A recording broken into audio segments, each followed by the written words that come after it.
Hi guys, welcome back to the channel. Welcome to the latest episode of Road to Pro School. I'm Lee Whittaker. I'm here at the Ashby Golf Resort, and today I've got a special guest with me because he's going to look at my current swing and the way I'm delivering the club to the ball, the way I'm hitting my shots, and he's going to give me some advice because for the last 6 months I've kind of been teaching myself. Well, it's time to get my coach back down here and see what I'm doing wrong, and if he can help me just make that final step to getting down into where I need to be to go pro. Hello, coach. Lee Whittaker Golf, how are we? I'm good, how are you? I'm good, thank you, mate. Thanks for coming down. My pleasure. And thanks for coming down to have a look at my current golf game, because it's been a while since we've been together. Yeah. So you've not seen any of the improvements I've made or bad habits I may have got back into. Yeah. So I've got you down to see if you can pick holes in what I'm currently doing and give me a bit of advice going forward and make that next step down towards, well, I'm already at 5, but I need to be playing to scratch, because if I'm going to go pro, I need to be at scratch. It's as simple as that. So that's why I've got you down. So on that note then, what would you say are the positives and negatives? Could you sort of pick out maybe a couple of positives, a couple of negatives that you think that your game needs kind of sorting out with? Positives are, it depends on the day, but I think my driving's come a long way from where you last saw it when I had the Maverick Sub-Zero. We were all over the place and we've made bad choices. I've done a lot of driver testing, and that SimMax 2D has properly straightened me up. So driving okay on the day. Putting, I'm such a confident putter. That's neither here nor there. Firm straight, Firm straight. My short game, I think, has come a long way, as in sort of 50 yards in. I've worked on a clock system. I've done a video on it, and that works well for me with the 2 wedges I've got. So I've got a yardage for certain positions. Places I think I miss out are 50 yards to 150 yards of vicinity to pin is probably not great. Longer irons, 2-iron, I'm just so confident with. Like, I just don't feel like I can miss a fairway. It's when I get into those shorter irons for full shots and pitch shots where it can just go a bit left, and possibly alignment. I don't think my alignment is very good at the moment.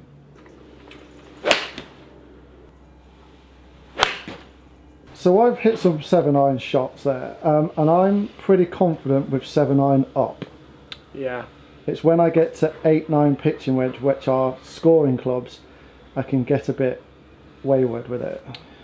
So for me, one of the biggest things that certainly when we've played together and vlogging and even reviewing equipment, things like that, one of the biggest concerns that I have with a lot of your game is you talk about your mid to short irons when you're playing into greens, basically.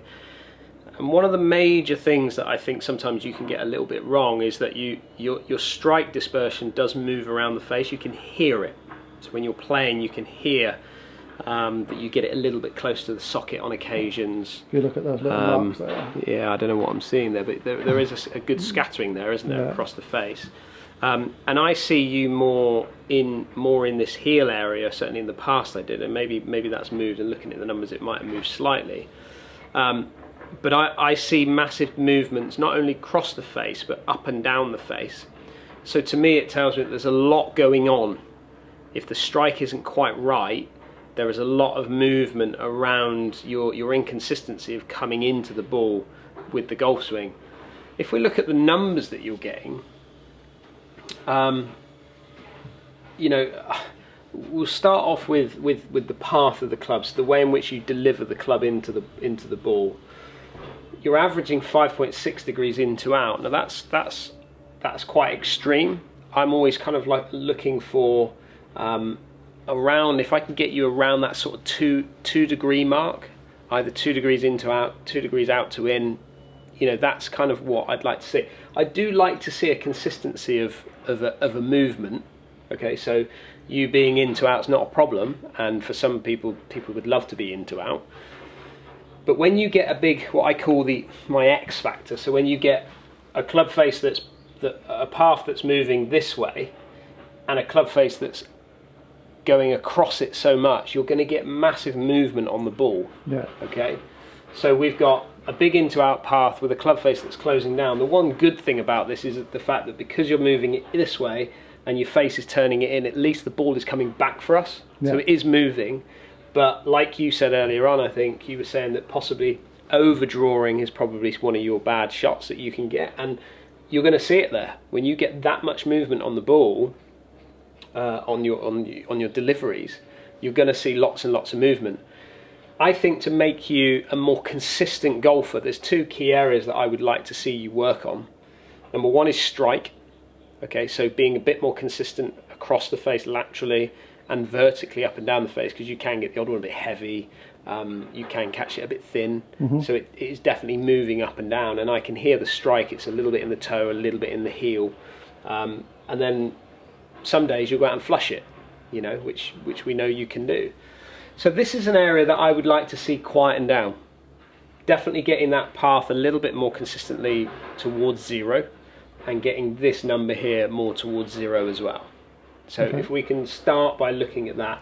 There are other areas of the actual swing itself, or what you're delivering into the ball, which we'd need to have a quick look at, and obviously toe up by 4.7 degrees is a little bit too much.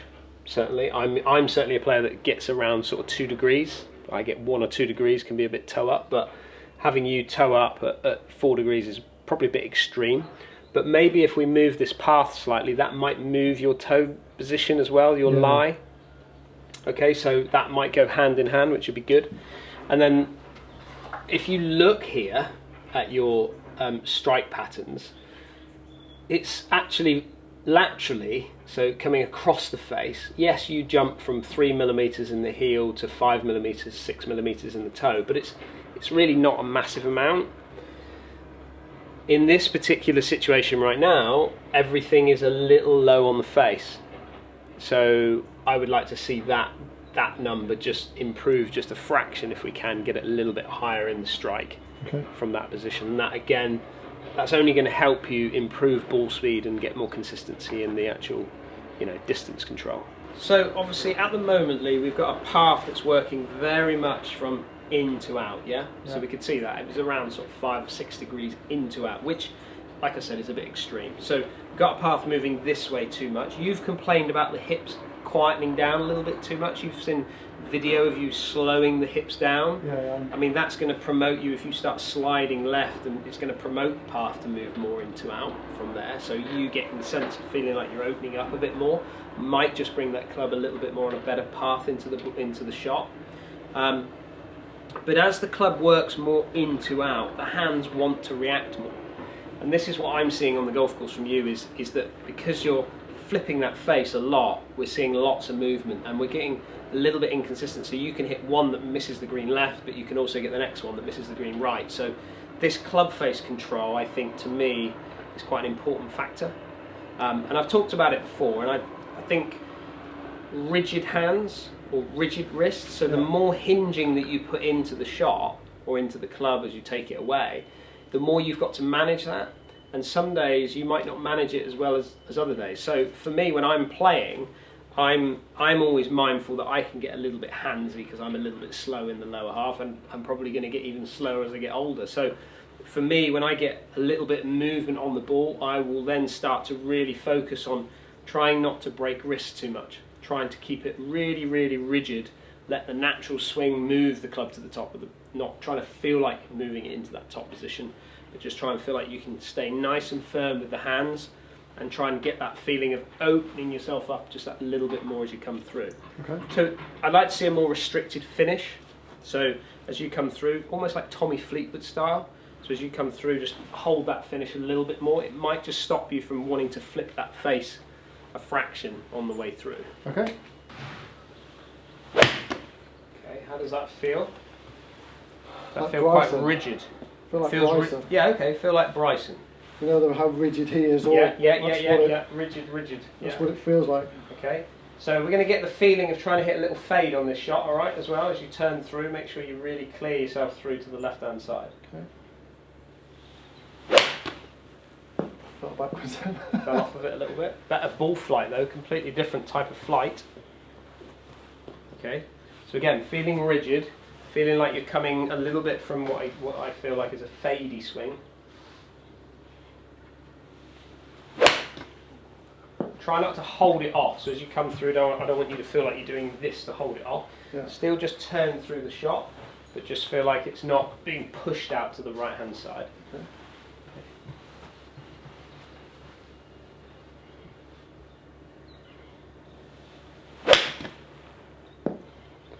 Feel? Felt a little bit out of the toe, but it felt like I hit it all right. Yeah, again, very little movement on the shot. I just want that feeling you're moving a little bit into out again there. So gone from, you know, you got it down to around 2 degrees into out, which is good. And now you've just moved that last swing there, moved it to now 6 degrees into out. So you've got to really focus on that, almost that sense of trying to feel like you're coming across yourself a little bit more on the way down.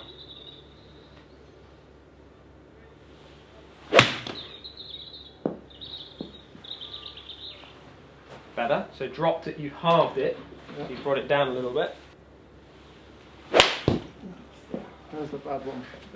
See that you can't live with that. That's that little shanky one that you get. Yeah. You cannot.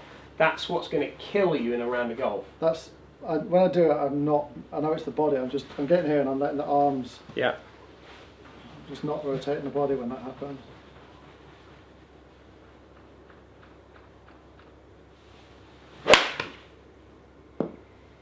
It felt like a middle, but it was definitely low in the face.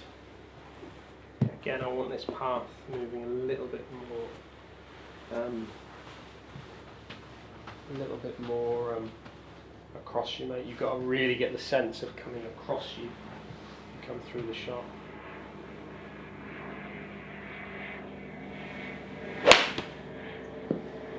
Felt straight, yeah? No, 5 degrees into out.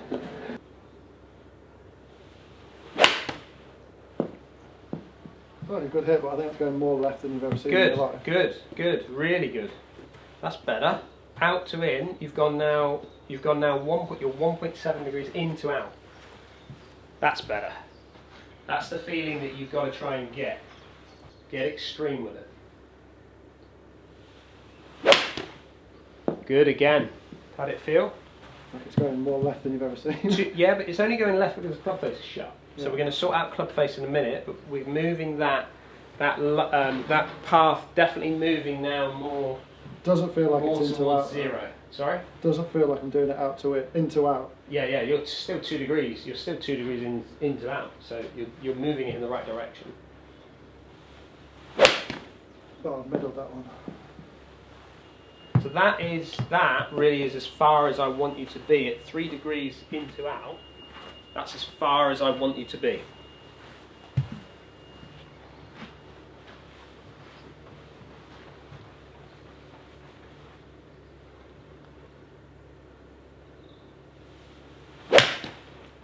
Feel?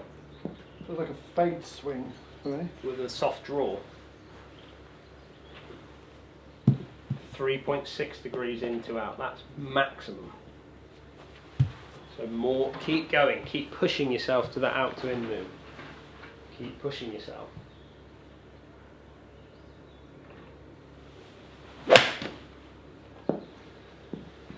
Feel? 3 degrees.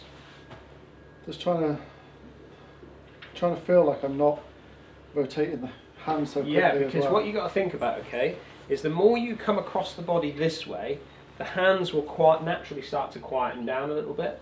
If you get the club working away from you, the hands will naturally start to flip over because it's where the arms are travelling. I've always kind of got to here and then gone like that. Yeah, that so feeling. you don't need to. You need to get the feeling as you come in. You're exiting slightly left and just holding the face off as you come through the shot. Not too extreme. What you don't want is when you get that big blocky one out to the right, it's when you come in the inside and then you hold it off. Yeah. You've got to get the path correct. Feel? Felt pretty straight. Okay, it's not moving a lot. Again, 3.5 degrees. Let's look at some numbers, shall we? Yep. Talk to me, Dan. So Lee, if we look at the numbers that you've got here, and these are your averages of what you were getting initially.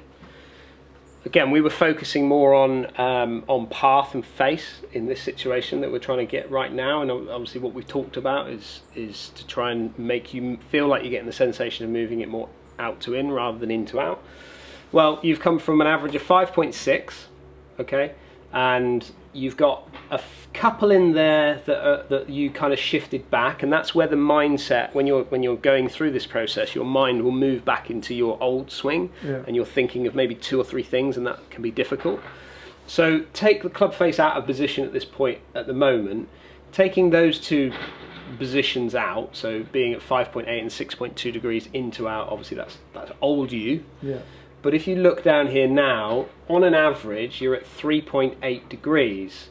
Now, if I take out those 2 shots that you hit, which kind of, I think, will jump the numbers a little bit, you'll see that your average now, coming from 5.6 degrees into out to now 3.2 degrees into out. And that is really where I want you to be maxed out at. I don't really want you to be any more than 3 degrees into out as a move. Okay. And that is definitely going to start to, I think, manage the club and manage the swing just that little bit better. It'll just get your starting position just that little bit straighter, which is really, really important. Now, we haven't really touched hugely on club face position, but averaging you around sort of 4 degrees closed, and just by you getting the sense of maybe making that move more of a turn, it might just quieten the hands down a fraction and stop you from flipping that club face. You can see the average has gone from around 4 degrees closed to now 2.7 degrees closed, and you can see that, you know, certainly in the last sort of few shots that you hit there, 3.7, 1.2, 0.9 even open, and then 2.1 closed as well. So definitely seeing sort of moving away from the 4 degrees closed, because you had to be, to now quietening down to more around the sort of 2s, you know, 2s and 1s if we can get you into that position. Okay. Just looking at it, and I'll look at strike over there. Yeah. So do you feel like that changed in any way? Because I mean, you've moved from around 9 millimeters low initially to now 5 low. So it's improving. It's all getting a little bit better. Yeah, I did feel like it was certainly higher in the face when it came to strike, and when I hit it out the middle, it certainly felt a lot better. Whereas those definitely did feel like they were on the lower end of the club, like the last couple of grooves, so to speak. Yeah. For me, it's that them 3 degrees into outs so felt like I was over the top. Yeah. So I've got to go and practice like being dramatic with it and drastic with it, because like you say, 6 to 3 doesn't sound a lot, but it's halved it. Yeah. And I've just got to 50% improvement. But the strikes feel better when I'm doing it this way, and the movement isn't as drastic. Because the problem with that is, like you said, some days I'll flush it, other days they're duck hooking all day, and I'm trying to manage this super duper curve in. And for me, golf is all about strike and keeping control of club face. You know, when you're having a bad day and you're trying to rely on a club face that's wrapping over the ball to try and control the ball flight, it can be really, really challenging. Just trying to manage the club face and even thinking about club face is an important thing. A lot of us focus so much on technique and getting the club in the right position here and right position there. They lose the thought process of where is the club pointing. At the end of the day, the ball is only going to do what the club tells it to do, and you're telling the club what to do. So it's important to make sure that we get some type of idea and a sense, more so than anything else, on where that club face is pointing. Path is important, and the more you can get control of that path and get that thing moving in a more neutral position, I think is important. Having a baseline swing of around 0 to 1 out, or 2 degrees out to in or in to out, depending on your swing, I think is really important. If you start really moving it on a natural swing one way or another, then you're just opening yourself up to getting lots of curvature, and then relying on your hands to work super hard to control the ball flight. That's where I think, Lee, you need to be focusing on, is trying to get more control of these positions that we've talked about here, and then trying to focus on the club face as well. Thoughts on what I said? Yeah, I agree. It has been so much comfort going into out, because when I first started golf and first started seeing, I was so over the top and so lofty with the way I delivered it, that I've gone so dramatically the other way. And you know, there was a stage where I was presenting so little loft and so little spin, like I was hitting 200 yards 7 irons for fun. Great for your ego, but bad for golf. I've stepped back a little bit where I'm now presenting more loft, but I'm not I've not solved that into out issue. And you're right, that little bit of the club here can sometimes come into it. It can bite you a bit. Yeah. And it just makes you look stupid. And then once you do it once, your confidence knocked.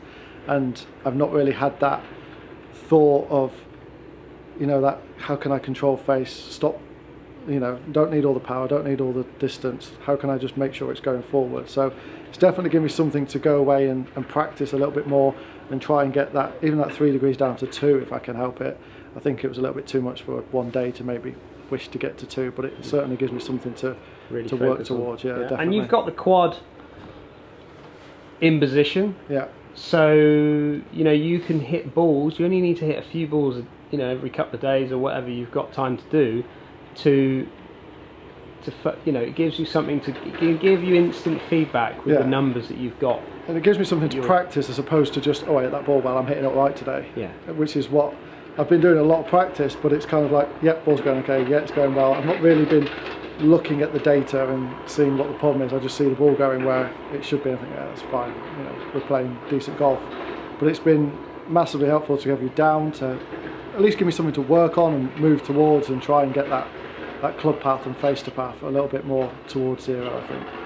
I hope you've liked that video, and a massive thank you for Dan for coming down here and giving me something to work on. These videos are all well and good, me saying what I'm working on, but if I don't have anything or any purpose or any practice to work for or work towards, then what am I doing but just hitting balls into a net for no apparent reason? So a massive thank you for Dan for coming down and showing me things to work on. If you have liked that video, then please do click that thumbs up button down below, and if you aren't yet subscribed or you're new to the channel, please also click that subscribe button. It is free to do and it does help this channel grow. But for the time being, I'm going to leave it there, and I'll see you all on the next video.